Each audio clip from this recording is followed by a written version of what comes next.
King Solomon is remembered as the wisest man to ever walk the earth, endowed by God with extraordinary wisdom, unmatched riches, and tremendous authority. But what truly became of this remarkable ruler? How did someone so deeply blessed and favored by God end his days weighed down with regret, sorrow, and spiritual collapse?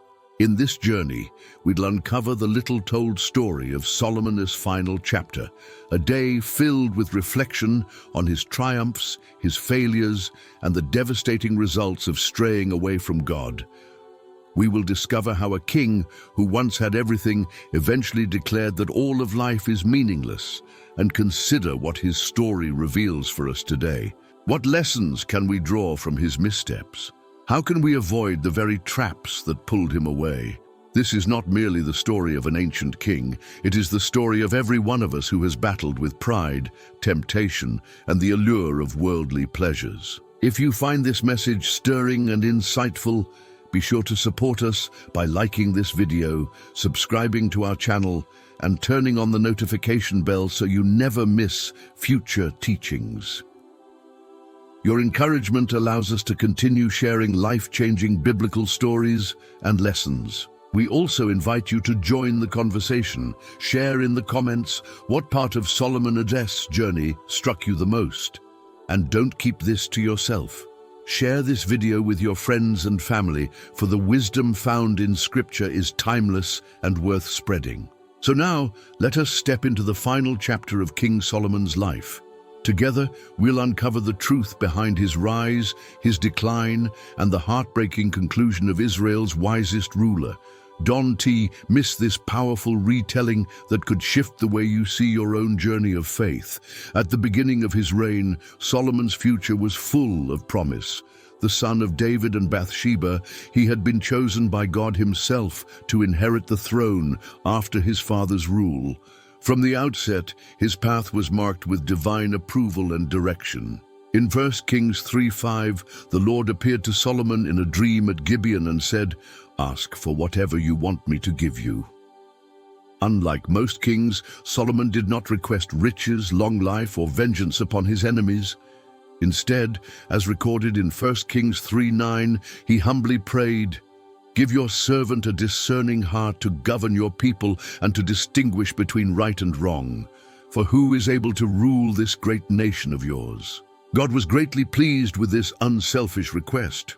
According to 1 Kings 3:10-14, the Lord not only granted Solomon exceptional wisdom, but also promised him wealth, honor, and longevity, provided he remained faithful to his commands. Solomon's newfound wisdom was quickly put to the test. Two women came before him, each claiming to be the mother of the same baby.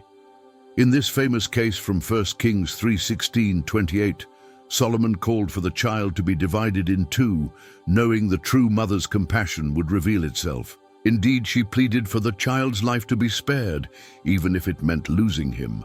Through this, Solomon's discernment shone brilliantly, and the people of Israel recognized that God's wisdom was truly guiding their king. From then on, Solomon's reputation spread far beyond Israel's borders. In 1 Kings 4:29-30, it is written that God gave him wisdom and insight as measureless as the sand on the seashore, surpassing the wisdom of all the sages of the East and Egypt. He composed over 3,000 proverbs and 1,000 songs, 1 Kings 4:32, covering themes of nature, leadership, life, and faith. His fame even reached the Queen of Sheba, who traveled a great distance to test him with difficult questions. As described in 1 Kings 10:6-7, she admitted, "The report I heard in my country about your achievements and wisdom is true, but I did not believe until I saw with my own eyes. Indeed, not even half was told me. In wisdom and wealth, you have far exceeded the report I heard." Her testimony confirmed that Solomon's blessings were not merely personal.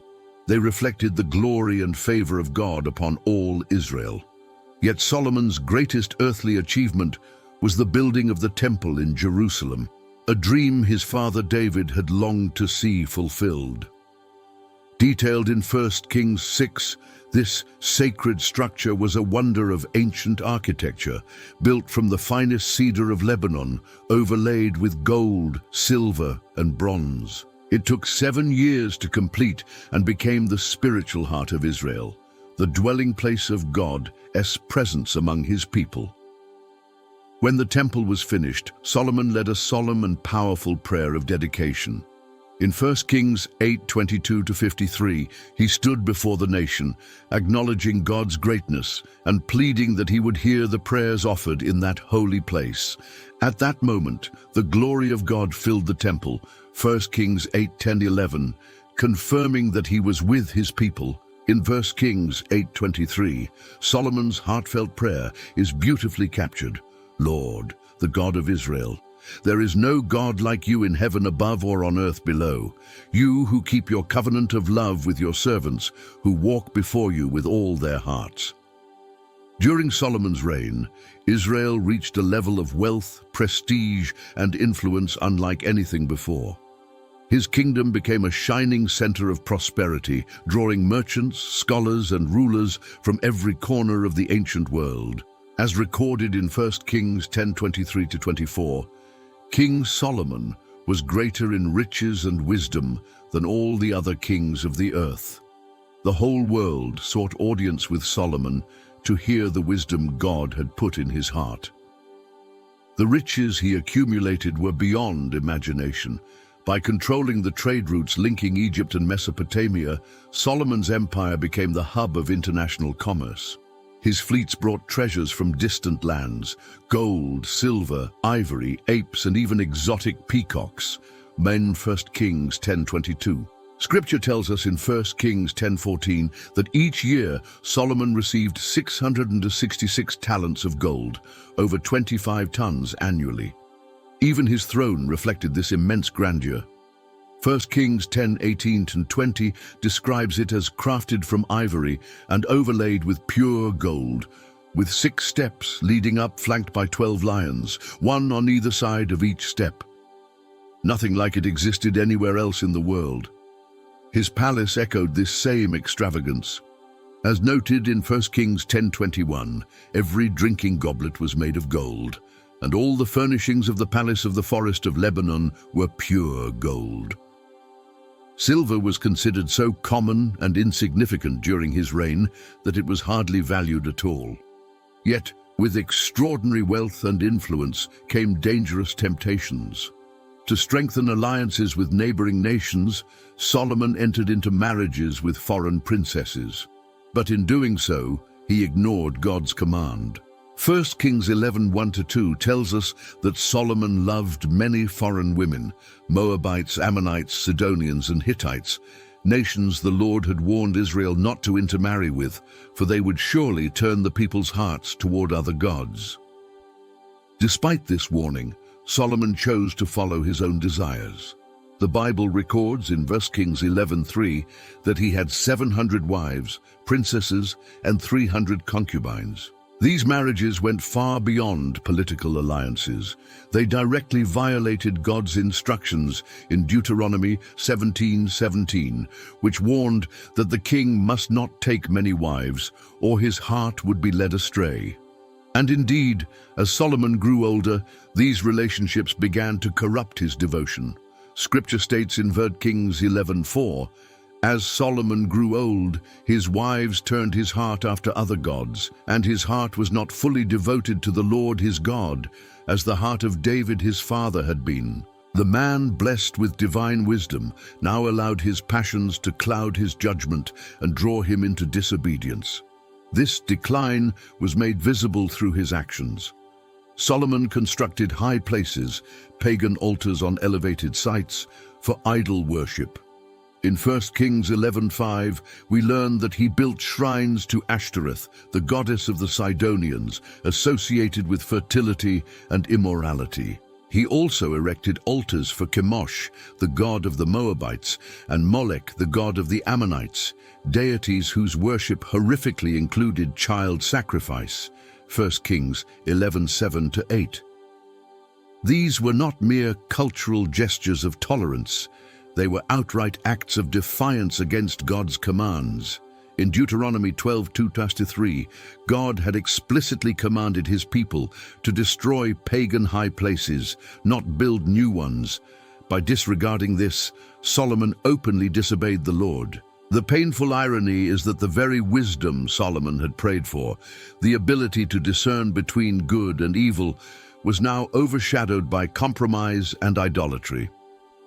God had warned Israel from the days of Moses not to marry into foreign nations or serve their gods.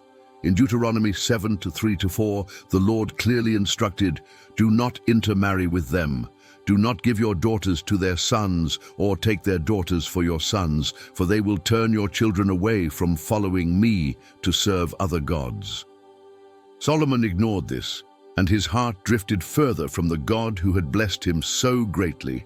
Unlike his father David, who though flawed remained wholeheartedly devoted to God, Solomon's loyalty became divided. The Bible reveals that God's anger toward Solomon was evident. Twice the Lord had appeared to him, once in Gibeon and again in Jerusalem, reaffirming his covenant and urging Solomon to remain faithful. But he also issued a clear warning in 1 Kings 9:6-7. "But if you or your descendants turn away from me and do not observe the commands and decrees I have given you and go off to serve other gods and worship them, then I will cut off Israel from the land I have given them."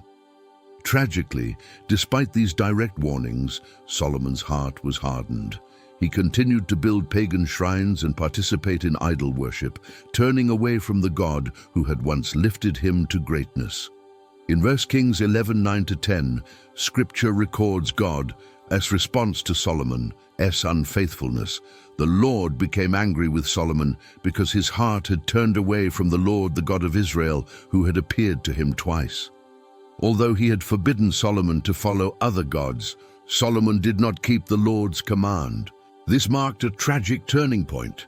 The man who had been given everything, wisdom beyond compare, riches without measure, and God's divine favor, allowed his heart to be seduced by idols and the influence of his wives. He exchanged wholehearted devotion to the Lord for the fleeting approval of people and the false gods they served. The very God who had lifted Solomon to greatness now declared judgment. In 1 Kings 11:11, the Lord said, "Since this is your attitude and you have not kept my covenant and my decrees, which I commanded you, I will most certainly tear the kingdom away from you and give it to one of your subordinates." This prophecy foreshadowed the downfall of the united monarchy of Israel. The kingdom Solomon had built with God's help, a realm once unmatched in power and glory, was now destined for division, conflict, and decline. Yet even in judgment, God's mercy remained. For the sake of David, Solomon's father, the Lord delayed the punishment. As stated in 1 Kings 11:12-13, the kingdom would not be torn away in Solomon's lifetime, but would fall upon his son, Rehoboam. Still, the warning was clear. Unfaithfulness carries consequences. This divine judgment was later symbolized through a striking prophetic act.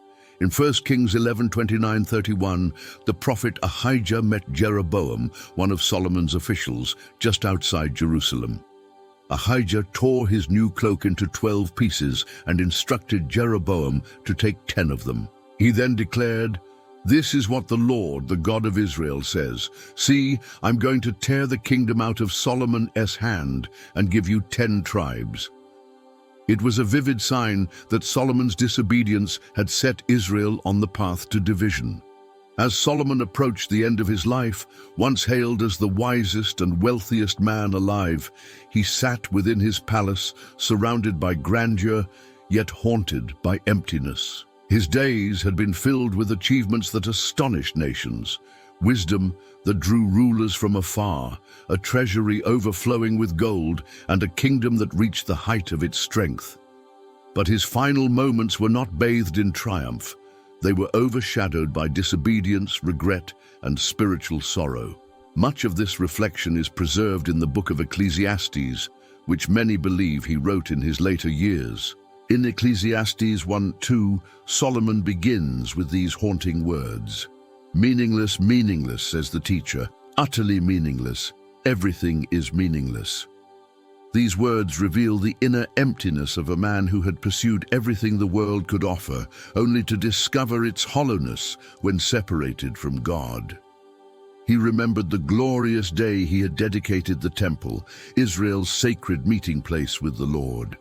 In 1 Kings 8, he had prayed fervently, asking for God's presence to dwell in the house he had built.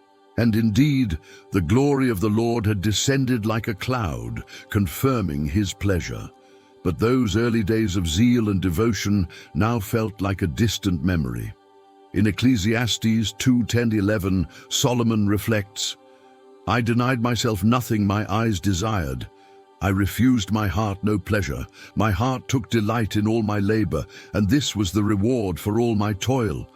Yet when I surveyed all that my hands had done and what I had toiled to achieve, everything was meaningless, a chasing after the wind. Nothing was gained under the sun."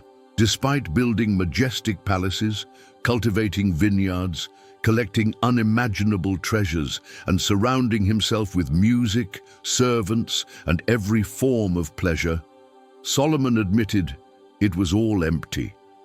He had sought satisfaction in the abundance of life's offerings, yet found his heart unfulfilled because he had strayed from the true source of joy, God himself. His confession in Ecclesiastes 5:10 drives the point home. Whoever loves money never has enough. Whoever loves wealth is never satisfied with their income. This, too, is meaningless. After a lifetime of indulgence, Solomon realized that material success can never satisfy the soul. In his younger years, Solomon had known intimacy with God. He had prayed at Gibeon, received wisdom from heaven, and constructed a temple that symbolized God's dwelling among his people. But as time passed, his alliances, his foreign marriages, and his compromises in worship created distance between himself and the Lord. He abandoned his first love, the God who had appeared to him and given him everything. The writings attributed to Solomon in his later years reflect the perspective of a man who had tasted life's highest joys and its lowest regrets. His words still resonate as a warning and a lesson. Even the greatest wisdom, wealth, and pleasure are worthless when a heart turns away from God. In Proverbs 3:5-6, Solomon had once urged others, "Trust in the Lord with all your heart, and lean not on your own understanding. In all your ways submit to him, and he will make your paths straight."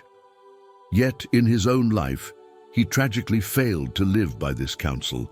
Instead of relying fully on God, he leaned on his own wisdom, pursued earthly pleasures, and drifted far from the straight path God had set before him. Near the end of his life, however, Solomon gave one final conclusion to all his searching. In Ecclesiastes 12:13 he writes, "Now all has been heard.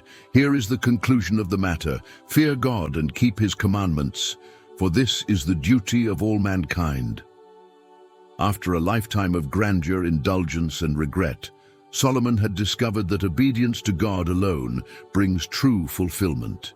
His last day became a sobering reminder of how fleeting worldly pursuits really are. Though granted unmatched wisdom, extraordinary wealth, and power, he squandered these blessings by letting his heart turn from the Lord. As he faced his final hours, he realized that riches, achievements, and power meant nothing apart from devotion to God. In Ecclesiastes 7:29, Solomon reflected, "This only have I found. God created mankind upright, but they have gone in search of many schemes." This confession revealed the painful truth that even he, the wisest man of his age, had been ensnared by his own schemes and desires. Solomon Aj's closing reflections are more than the words of an aging king. They are a warning to every person who chases satisfaction in worldly success, wealth, or pleasure instead of in God. His story teaches that the greatest tragedy is not in losing what we have, but in losing sight of the one who gave it. The end of Solomon's reign was not marked by songs of triumph, but by deep regret over what had been lost. He began his life and kingship with incredible promise, yet his later years were clouded by sorrow. The man once celebrated as the wisest king learned, through bitter experience, that no amount of knowledge, wealth, or pleasure can replace wholehearted devotion to God. His legacy urges us to remember, it is not how we start that defines us, but how we finish. True success is not measured by riches or accomplishments, but by faithfulness to the Lord until the very end. May we take Solomon's final words to heart. Fear God and keep his commandments, for this is life's true purpose. Unlike Solomon, may we strive to finish strong, clinging to God with all our heart, soul, and mind. Thank you for joining us in reflecting on this powerful story. If this message has spoken to you, we encourage you to like, share, and subscribe so that more people can hear timeless lessons from Scripture. And above all, remember, true wisdom is not found in the things of this world, but in following God with complete devotion.